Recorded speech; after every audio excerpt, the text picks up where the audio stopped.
hipotensión. Sin embargo, pues ese efecto depende de la dosis que se utilice.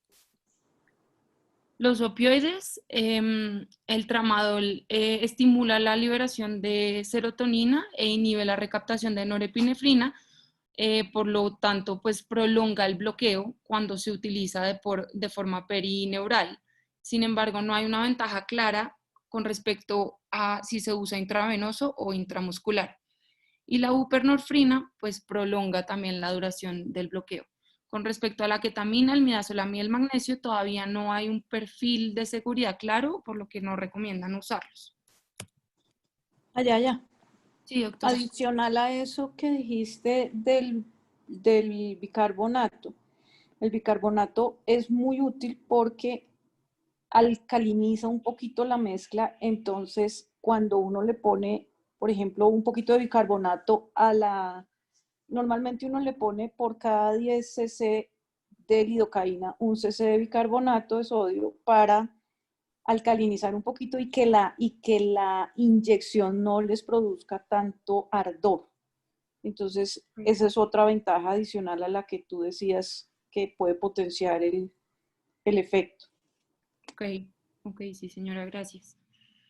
El volumen mínimo efectivo, entonces, es útil para reducir los efectos secundarios dependientes de la dosis del anestésico, y con esto evitamos pues, la neurotoxicidad y la absorción sistémica del anestésico sin sacrificar la analgesia o pues, el tiempo del bloqueo. La ecografía, digamos que ha venido siendo el método más útil para disminuir ese volumen efectivo, y hablan de que con volúmenes de menores a 1 mililitro se logra hacer un bloqueo interescalénico con un éxito del 90 al 95%, de 1 a 2 mililitros bloqueo extraaxilares, y pues el supra y el infraclaviculares sí requieren de dosis mayores. En los adultos mayores hay una disminución, digamos que en el volumen, en el área del corte transversal del plejo, por lo que necesitan un menor volumen anestésico, y los diabéticos tienen unas fibras nerviosas más sensibles que aumentan la penetración del anestésico, por lo que también necesitan un menor volumen.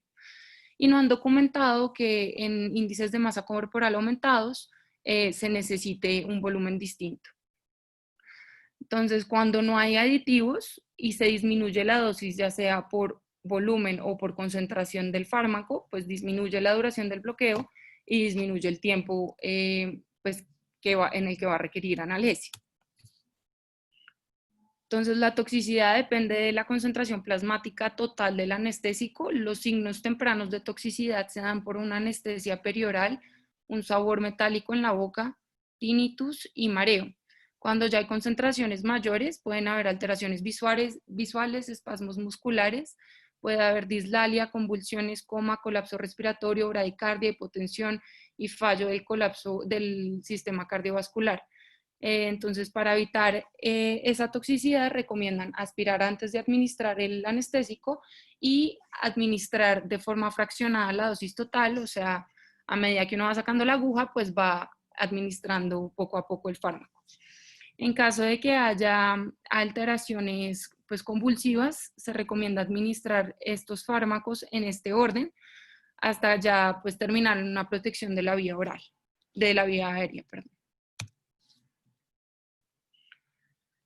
La anestesia regional pues es un procedimiento de elección para cirugías en la extremidad superior, principalmente para cirugías ambulatorias, ya que se puede utilizar solo o puede ser complementario a la anestesia general.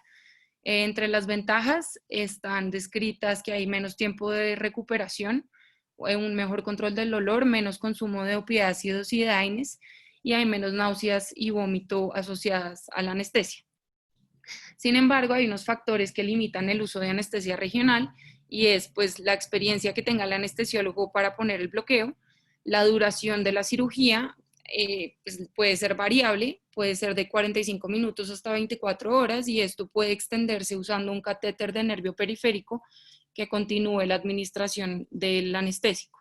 Estos catéteres se pueden insertar en varios niveles del plejo braquial, pueden ser pues supraclaviculares, interescalénicos, infraclaviculares o axilares. Y algo muy importante es que toca controlarle un poco la ansiedad y el miedo a los pacientes, ya que así se logre un bloqueo motor y sensitivo pues satisfactorio. Los pacientes pueden experimentar vibraciones y propiocepción que generalmente los angustia, y pues por ese motivo en muchas ocasiones les administran ansiolíticos y sedantes para minimizar esas sensaciones.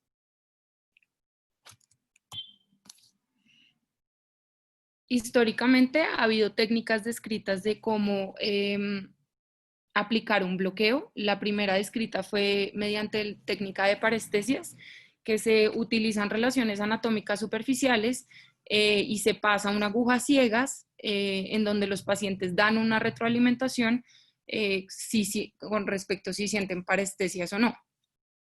Luego de eso iniciaron con la utilización de estimuladores nerviosos, en donde se aplica un impulso de corriente bajo con una aguja cerca a un nervio, y eso genera una contracción muscular pues para ubicar el nervio. Y digamos que esto genera una ventaja frente al anterior, y es que no necesita una retroalimentación del paciente y se puede utilizar con el paciente sedado. Y por último, con el advenimiento de la ecografía, pues esta permite visualizar estructuras anatómicas, vasos, nervios, el trayecto de la aguja y la distribución del anestésico. Entonces, cuando hay estructuras nerviosas muy profundas, la visualización de la aguja puede ser difícil, y en ese caso el estándar de seguridad es que el paciente dé retroalimentación con respecto a si tiene algún síntoma.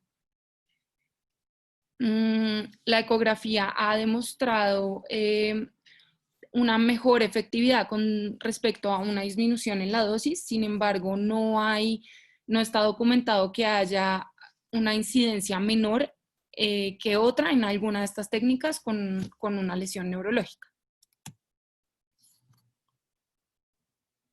Entonces, las indicaciones es para procedimientos cortos, con tiempos de torniquete cortos, en donde los pacientes pues no tengan contraindicaciones, sea por alergia o por una hepatopatía para el grupo de las amidas, ya que se metaboliza a este nivel. Cuando se utiliza epinefrina, toca tener en cuenta si el paciente tiene enfermedad vascular periférica o enfermedades del colágeno o enfermedades coronarias, ya que puede haber pues un riesgo aumentado de isquemia. En caso dado de que uno sospeche que haya un riesgo de isquemia o que la vea clínicamente, pues se puede aplicar una ampolla de fentolamina, en donde se diluye 1 mililitro en 5 a 10 cc de solución salina, y uno vería un efecto más o menos al cabo de 1 hora. Las contraindicaciones absolutas, entonces los deseos del paciente, que se pueden controlar con una educación preoperatoria apropiada, y en infecciones en el sitio de punción que puedan diseminar la misma. Con respecto a las contraindicaciones relativas, entonces toca, pues no se utilizan bloqueos cuando toca evaluar el estado postoperatorio de un nervio, cuando hay una sospecha de enmascarar un síndrome compartimental o cuando hay riesgo de agravar una lesión nerviosa preexistente. Esto se llama el fenómeno del doble choque. Sin embargo, mencionan que es mejor el beneficio del control del dolor versus la posibilidad de agravarlo, que pues es bastante improbable. En los pacientes con anticoagulación plena no se recomienda utilizar ni anestesia epidural ni bloqueos perivasculares, ya que estos pueden generar sangrado y pueden causar un efecto compresivo que genere una lesión nerviosa. Y en los pacientes en los que no hay una reversión completa de la anticoagulación, todavía no es clara esta contraindicación. En procedimientos bilaterales está contraindicado el bloqueo interescalénico, ya que puede generar una parálisis del nervio frénico, y en caso de que sea bilateral, pues puede generar una falla respiratoria. Y el bloqueo supraclavicular mencionan que tiene un riesgo aproximado del 50% de generar o parálisis diafragmática o neumotórax, por eso tampoco lo recomiendan. Entonces, la alternativa más segura para procedimientos bilaterales es combinar técnicas de bloqueos proximales o distales, realizar bloqueos de bajo volumen y anestésicos de corta acción en secuencia, o sea, anestesiar primero una extremidad y una vez termine el procedimiento, anestesiar la otra. Con respecto a las poblaciones especiales, Entonces, en niños la dosis varía según el peso, pues en general en todo el mundo, pero pues en estos toca tener más cuidado. Y recomiendan que si uno pues no quiere utilizar sedación o medios de intubación, aplicar anestésicos tópicos, cubrirlos con un vendaje oclusivo, y esto aumenta la absorción y la penetración del anestésico, y más o menos al cabo de una hora pues uno puede proceder a hacer el bloqueo. Recomiendan la lidocaína y la procaína tópica. Sin embargo, en neonatos está contraindicado porque tienen un estrato córneo inmaduro y es peligroso usar estos fármacos a este nivel. Es importante incluir la dosis tópica en el cálculo total de la dosis del anestésico, pues porque igual tiene absorción sistémica. En el embarazo, entonces, la mayoría de los anestésicos cruzan la barrera placentaria, y pues ya que no es ético realizar estudios de teratogenicidad en embarazadas, digamos que hay evidencia limitada al respecto. Sin embargo, dentro de lo posible, pues no han encontrado alteraciones en la seguridad de los fármacos, siempre y cuando se usen pues, manejando las dosis adecuadas y controlando el estado fisiológico de la madre. En medio de lo posible, utilizar siempre lidocaína, que tiene un nivel de evidencia B, versus epinefrina y bupivacaína, ya que la epinefrina pues, puede causar espasmos uterinos, y la bupivacaína puede causar arritmias cardíacas refractarias en la madre, puede causar bradicardia fecal o cardiotoxicidad en ambos. En la artritis reumatoidea, estos son pacientes que son muy buenos candidatos para la anestesia regional, ya que tienen alteraciones de la columna cervical y muchas veces puede ser muy difícil intubarlos. Es importante ubicar bien a estos pacientes, ya que tienen deformidades y en el posicionamiento pueden desarrollar úlceras por presión.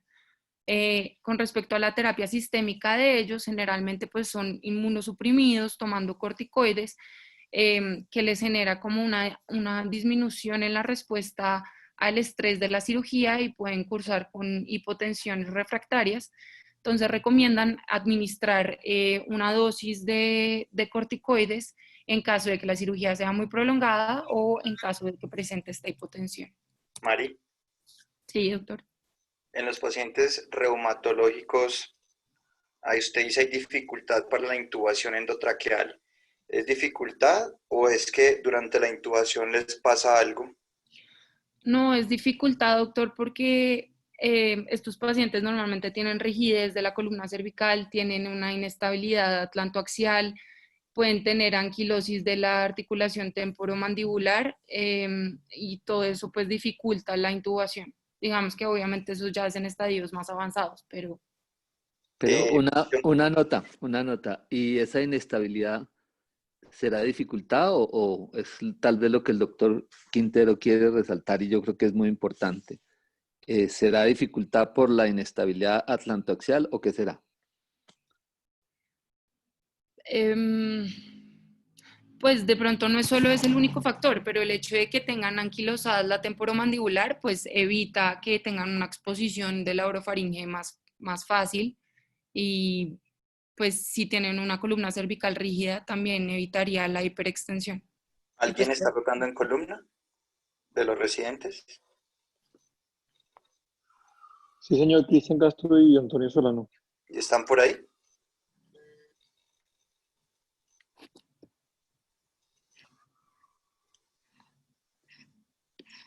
Bueno, si no, No, señor. de arriba para abajo, doctor Lacutir, ¿produce dificultad o qué pasa con las intubaciones orotraqueales en los pacientes reumatológicos? Es riesgo de lesión atlantoaxial. Muy bien, Mayaya. Entonces eso es lo que pasa. Los pacientes son tan inestables, C1, C2, que cuando de pronto tú lo haces intubar, entonces le produces una lesión raquimedular por la inestabilidad ligamentaria que tienen. Entonces no es que estén difíciles de intubar, probablemente sí por lo que usted está diciendo, pero hay que tener especial atención cuando uno intuba porque los puede pues dejar parapléjicos o hasta matarlos. Entonces, En pendientes la y atentos atlantoaxial, con en la esos pacientes. atlantoaxial los mata. No Sí, los señor. deja ni siquiera cuadriplégicos, los mata. Entonces, Entonces, eso es atentos. súper importante cuando vayan a programar un paciente con una artritis reumatoide. Siempre entre los prequirúrgicos, siempre hay que pedirles radiografías de la columna cervical que las deben llevar a su evaluación preanestésica, siempre.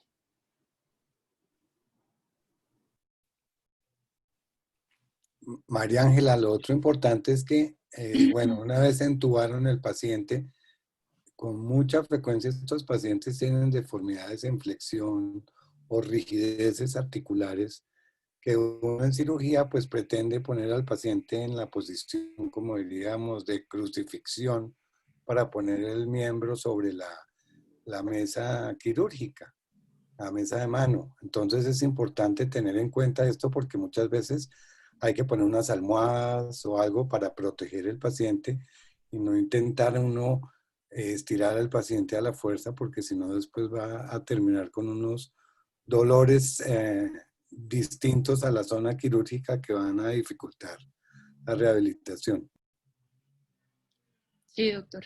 Muchas gracias.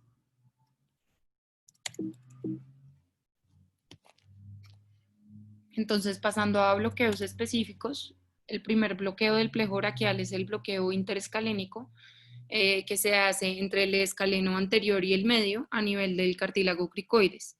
Este bloqueo se utiliza para procedimientos en hombro, en húmero proximal y en los 2/3 distales de la clavícula.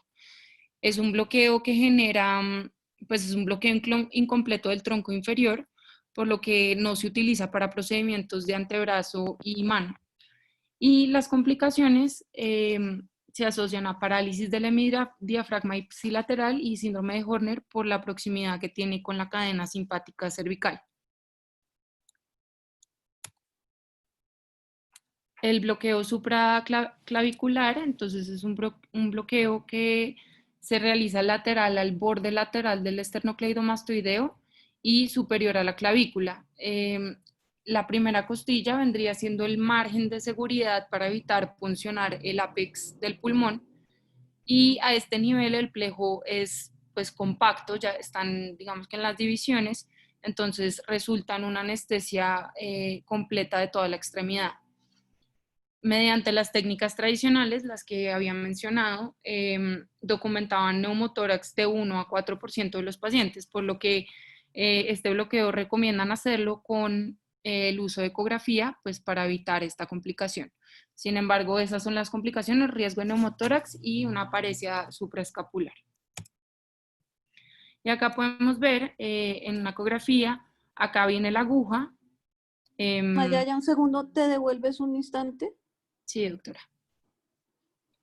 Ah, no, ya, perdón, es que pensé que parecía estaba con C y casi convulsiono, pero no, gracias.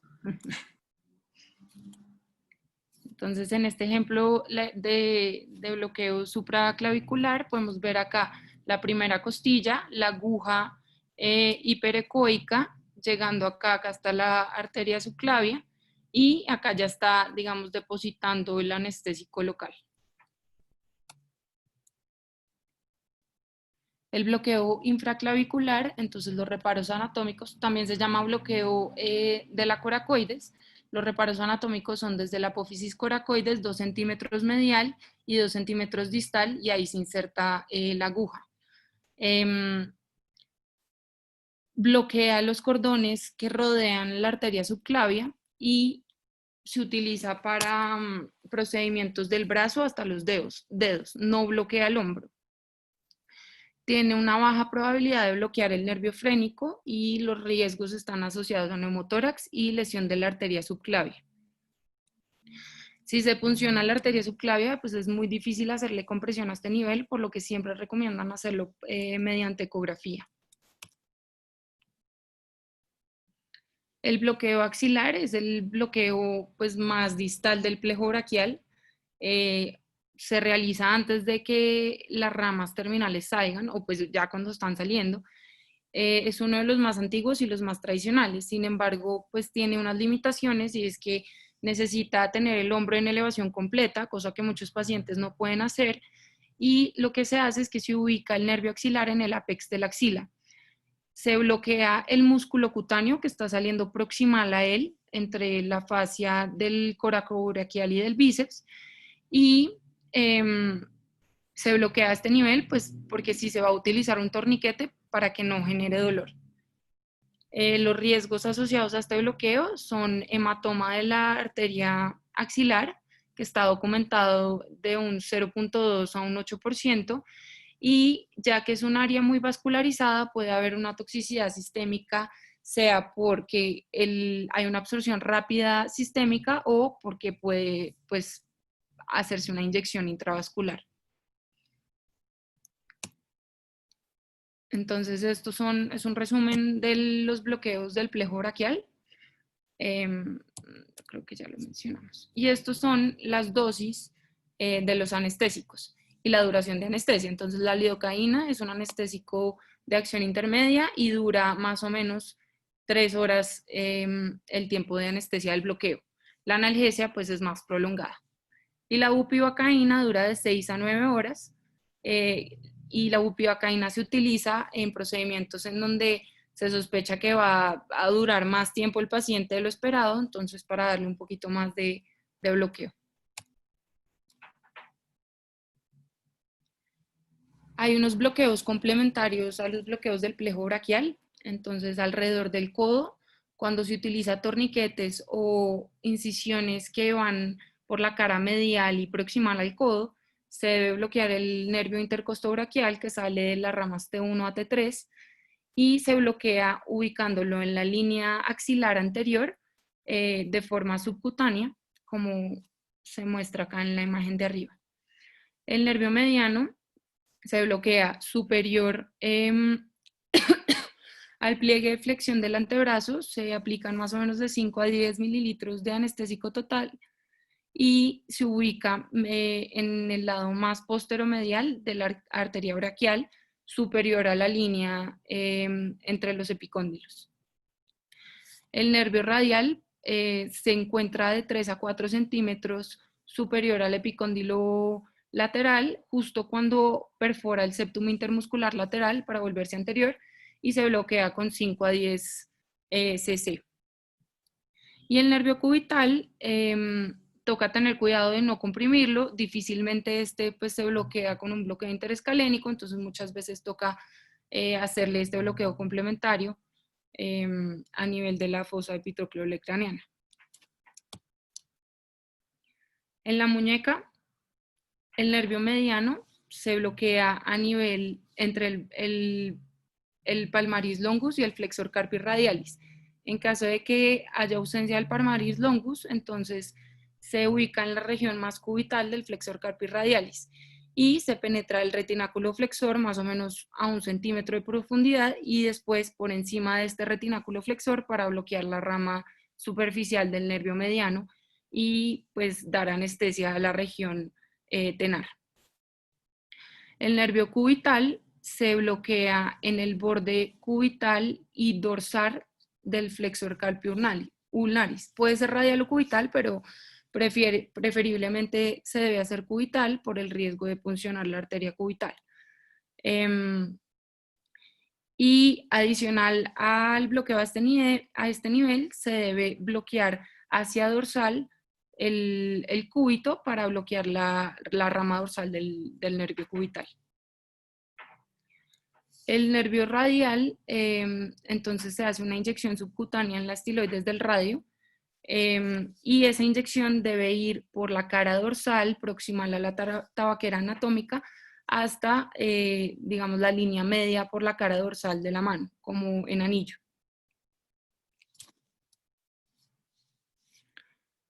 Los bloqueos digitales, entonces hay que tener en cuenta que son 4 ramas nerviosas por cada dedo, 2 dorsales y 2 palmares, y hay 3 abordajes descritos. El primero es el transtecal, que usa la vaina tendinosa de los flexores al nivel del pliegue de flexión digital palmar, y entra la aguja por la vaina tendinosa hasta el hueso y el anestésico tiene que quedar en el espacio entre el periósteo y el tendón del flexor. Reportan que este bloqueo puede generar disconfort prolongado después de aplicarlo. El bloqueo transmetacarpiano es un bloqueo que se hace en el pliegue palmar distal a 1 centímetro proximal de la articulación metacarpofalángica y bloquea el nervio digital común. Y el bloqueo subcutáneo se aplica en el pliegue digitopalmar proximal, la aguja va vertical y pasa a cada lado de la vaina del tendón flexor y se puede hacer una infiltración también del capuchón extensor. Toca tener cuidado de no hacer un bloqueo circunferencial, ya que esto pues, puede generar un síndrome compartimental. Mayaya, Sí, doctor. devuélvete una. Le tengo pavor a ese subcutáneo. Bloquear los dedos es peligrosísimo porque, si ustedes se acuerdan, en la charla de Dupuytren, cuando creo que fue Paula la que describía las fascias de la mano, ¿se acuerdan de unos ligamentos, de unas, digamos, expansiones aponeuróticas que se llaman los ligamentos de Grayson y Cleland, que están localizados en la palma, digamos, en la parte lateral y medial del dedo, y dentro de ese espacio, que es un espacio cerrado, va el paquete neurovascular. Si uno en ese espacio cerrado infiltra una cierta cantidad de líquido, aun cuando la infiltración no sea circunferencial, puede perfectamente producirle no un síndrome compartimental, sino una compresión extrínseca a los vasos y puede producirle necrosis a los dedos. Entonces, yo preferiría siempre si uno va ¿cómo se llama? A intervenir los dedos, hacer bloqueos intermetacarpianos o bloqueos palmares sobre el nervio digital, pero no en el dedo como tal. Traten de no infiltrar los dedos porque es peligroso. Listo, doctora, gracias. El bloqueo intravenoso es una técnica conocida como Beer Block. Es una de las primeras técnicas de anestesia regional descritas y se utiliza para procedimientos cortos o para manipulaciones articulares, pues ya que tiene un efecto rápido. Lo que ocurre es que se ubica un catéter intravenoso en el dorso de la mano, se realiza exsanguinación del miembro y se insufla el torniquete más proximal. Se aplica una inyección de lidocaína pues, venosa y eso genera un bloqueo sensitivo inmediato. Lo que describen es que esto puede durar aproximadamente de 30 minutos a 1 hora, pero muchas veces a la media hora el paciente ya tiene un dolor por el torniquete, entonces lo que hacen es bajan el torniquete proximal, pues se insuflan el torniquete distal y bajan el torniquete proximal, y eso da, digamos que un bloqueo más prolongado. Las contraindicaciones de esta anestesia son lesiones por aplastamiento, en donde haya fracturas o lesiones venosas, o en pacientes que sea difícil exsanguinar, o en pacientes que tengan infecciones cutáneas que se puedan diseminar. Recomiendan aplicar lidocaína al 0.5%, lo que vendría siendo más o menos una dosis de 40 cc. Y la bupivacaína está completamente contraindicada porque puede ser cardiotóxica una vez pues, se baje el torniquete, ya que es un anestésico de duración prolongada.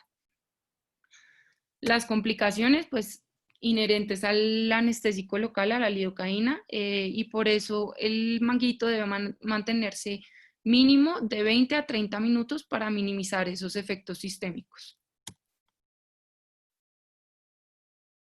La anestesia wide awake es otra técnica utilizada en donde el paciente está completamente despierto, no se utiliza torniquete y pues las ventajas es que se realiza la cirugía en un menor tiempo, el paciente puede hablar con el cirujano mientras se opera y el paciente no lo sedan, entonces una vez se va a la casa pues no tiene las alteraciones secundarias a la sedación.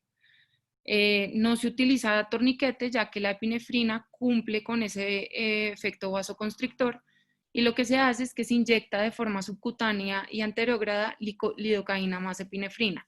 La idea es hacerlo como dice ahí la frase que es blow slow before you go, hacerlo de forma muy despacio para generar un abón en la piel y después de eso sí hacer como esparcir la lidocaína en todo el área de disección.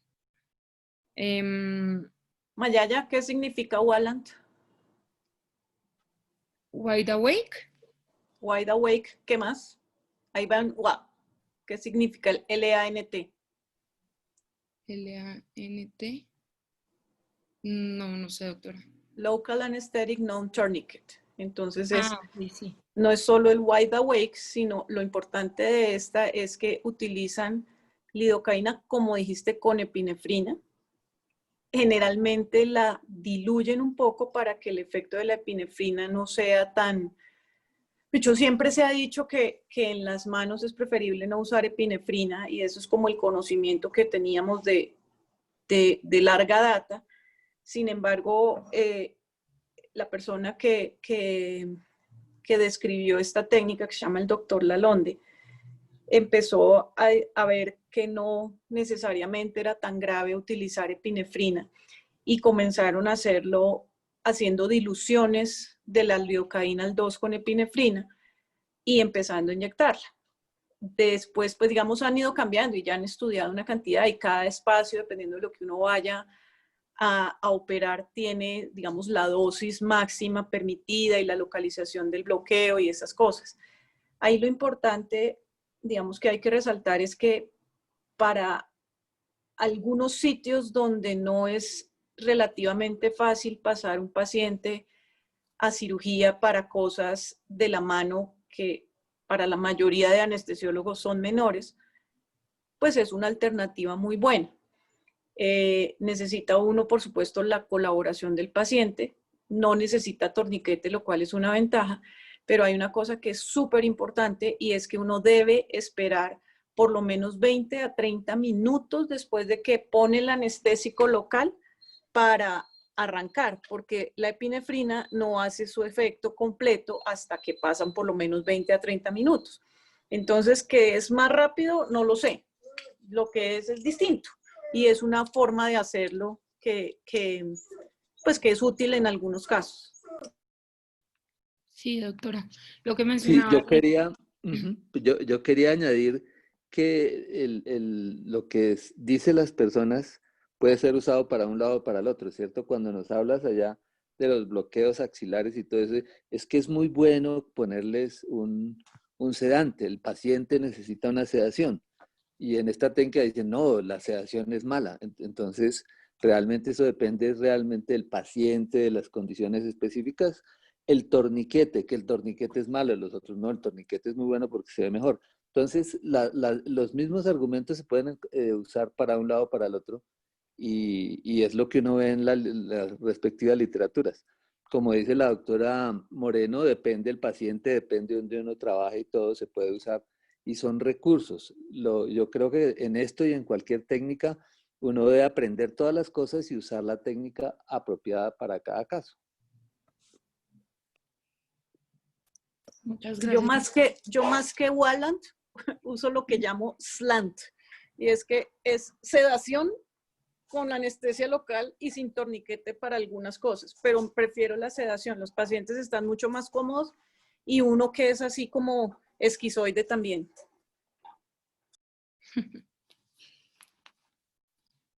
Entonces, con respecto a lo que usted estaba mencionando, doctora, el doctor Lalonde menciona en el artículo que recomienda aplicar el anestésico fuera de la sala de cirugía para no perder tiempo en salas, para dejar actuar la epinefrina, recomiendan que sea durante 26 minutos, que fue lo que usted mencionó, y es importante hacerlo sentado porque tiene una respuesta vasovagal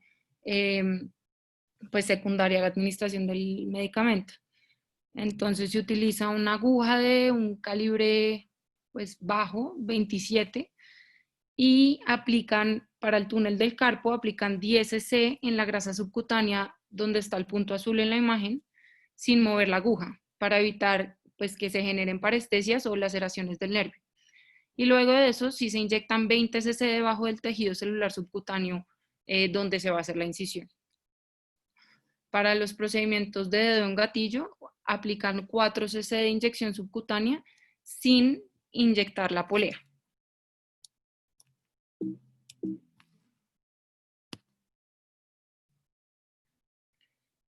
Estas siglas de Simple es para infiltrar de forma subcutánea la mitad de la falange proximal con lidocaína y epinefrina. Pues eso es lo que significa. Utilizan una dosis máxima de lidocaína con epinefrina de 7 miligramos por kilogramo y lo que hacen es que hacen diluciones dependiendo del requerimiento o del área que se vaya a intervenir. Se puede diluir en un cuarto o en mitad o incluso hasta en más. Se pueden lograr soluciones hasta de 200 cc de lidocaína con epinefrina.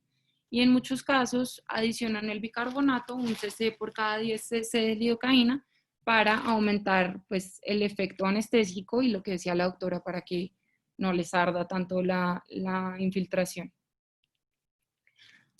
Entonces, haciendo pues un cálculo rápido, si un adulto promedio pesa 70 kilogramos, se pueden utilizar hasta 50 cc al 1% de lidocaína.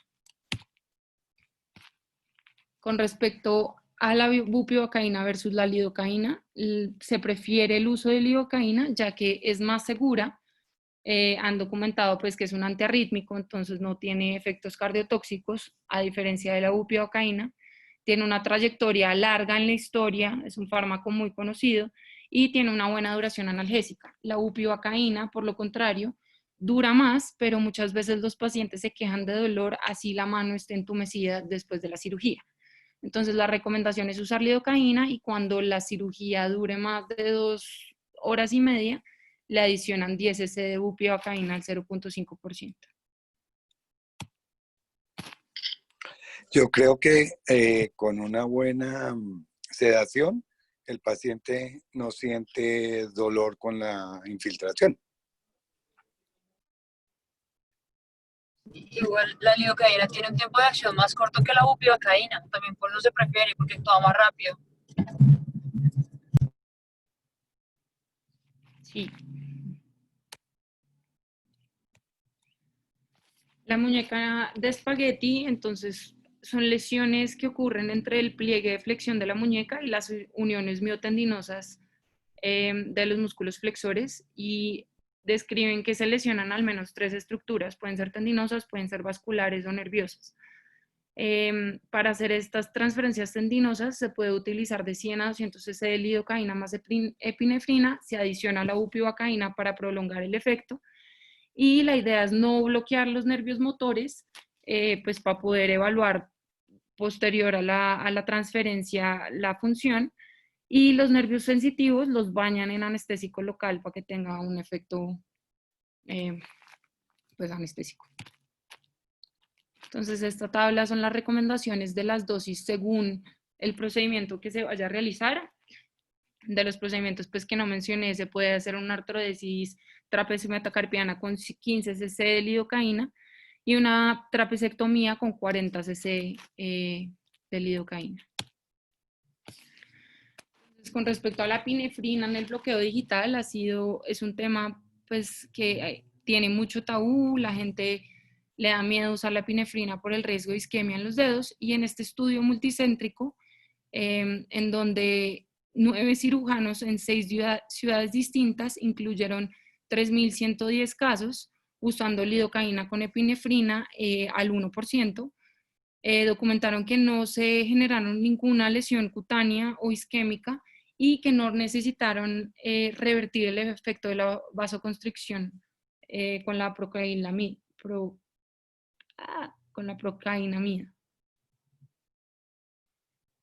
con la fentolamina. El problema con la fentolamina es que no hay en Colombia.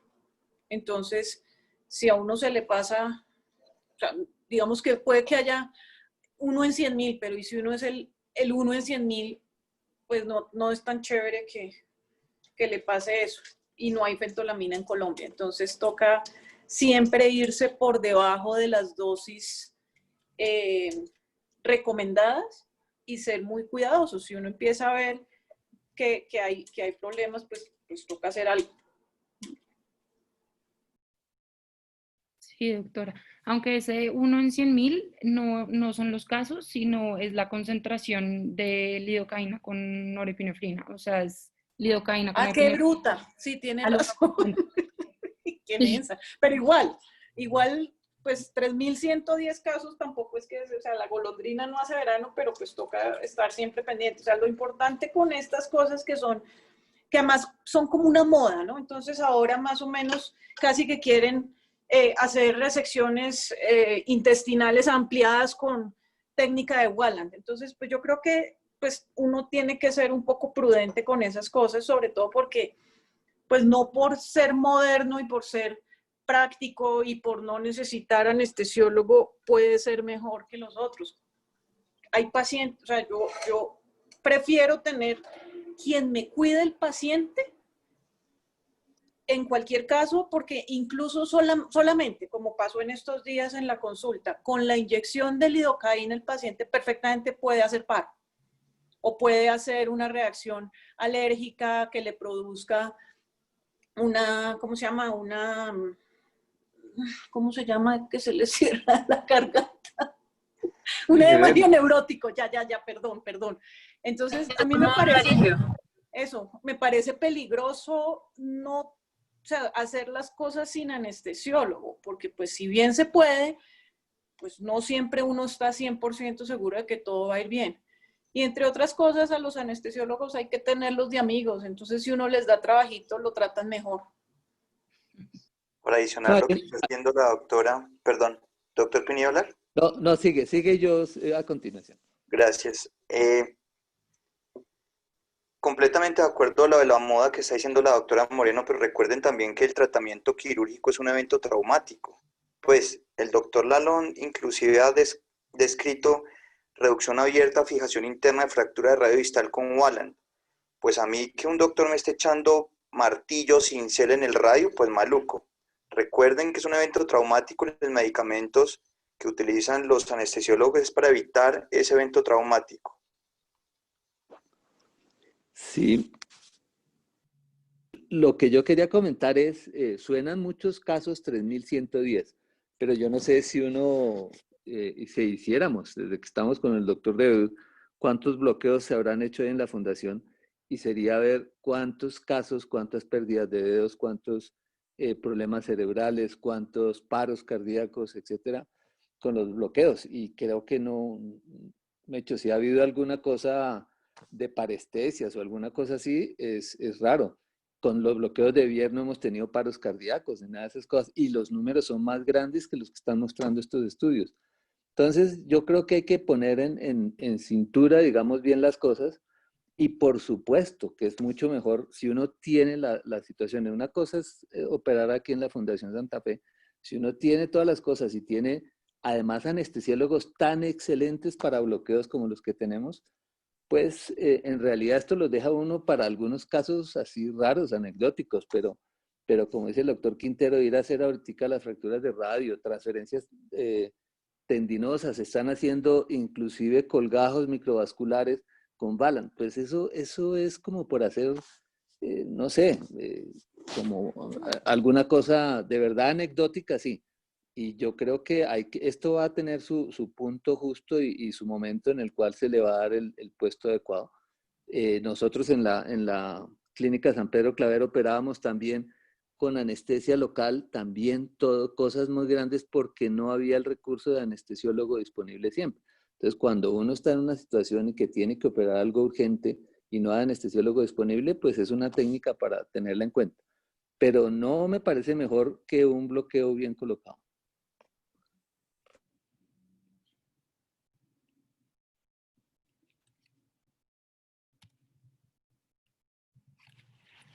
Entonces, estas son las dosis máximas que podemos utilizar y creo que es algo importante para llevarse a casa. La lidocaína sin epinefrina se puede utilizar en dosis de 5 miligramos por kilogramo y con epinefrina hasta 8 miligramos. Y la bupivacaína, 2 miligramos sin epinefrina y 3 miligramos por kilogramo con epinefrina.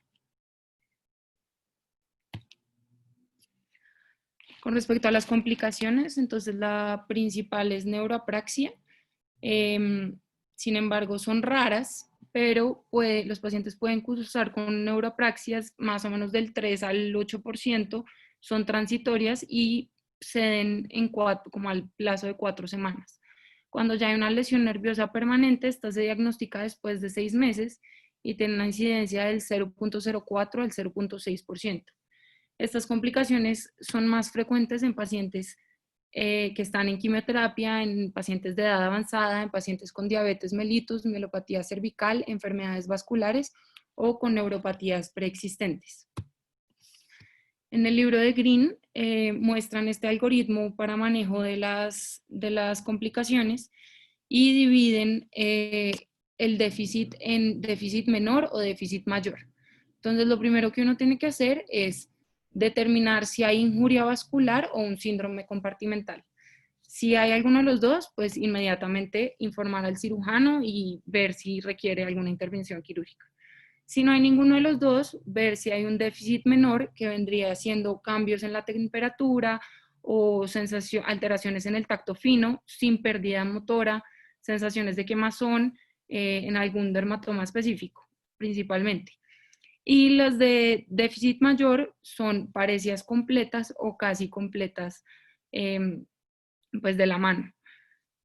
Cuando el déficit es menor, entonces lo primero que uno tiene que hacer es dar medicamentos para evitar que el paciente pues llegue a un síndrome regional complejo, para calmarle un poco la ansiedad del paciente, y toca explicarle que lo más probable es que sea algo transitorio.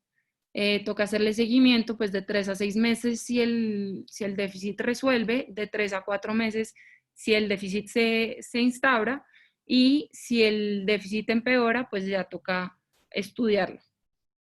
Si el déficit es mayor, entonces toca hacer un diagnóstico para localizar la lesión y ver si es una lesión que requiera descompresión o algún procedimiento quirúrgico.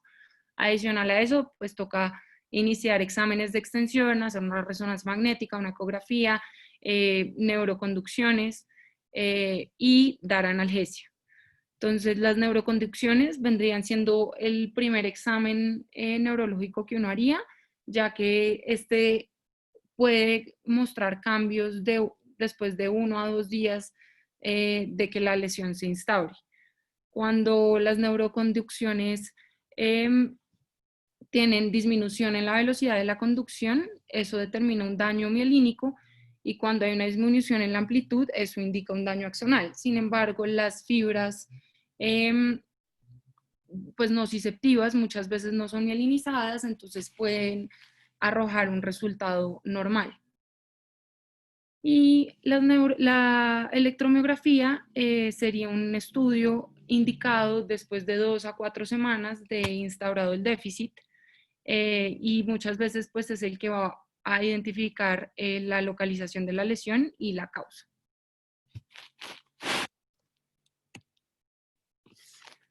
Entonces, conclusiones.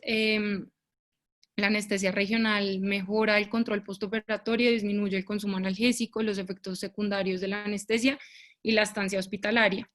No hay diferencia entre las técnicas de bloqueo con neuroestimulador versus ecógrafo. Sin embargo, la ecografía sí disminuye las dosis requeridas anestésicas, y pues eso puede tener repercusiones en efectos adversos o neurotoxicidad por los anestésicos. El uso de aditivos para la anestesia pueden prolongar la duración de los bloqueos, y el riesgo de isquemia en mano por el uso de la epinefrina pues es remota o no tan probable como muchas veces se cree, y yo no sabía que no existía la forma de revertirla en Colombia, entonces quitaría esa parte.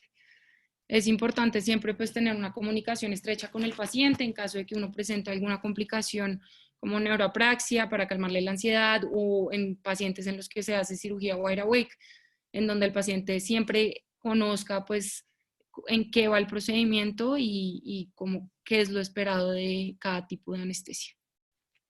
Eso es todo. Muy linda charla, María Ángela, muy bien organizada. Creo que sobre todo la parte de los medicamentos aprendí harta cosita que no sabía. No tengo más nada que decir, creo que está muy bien. Felicitaciones.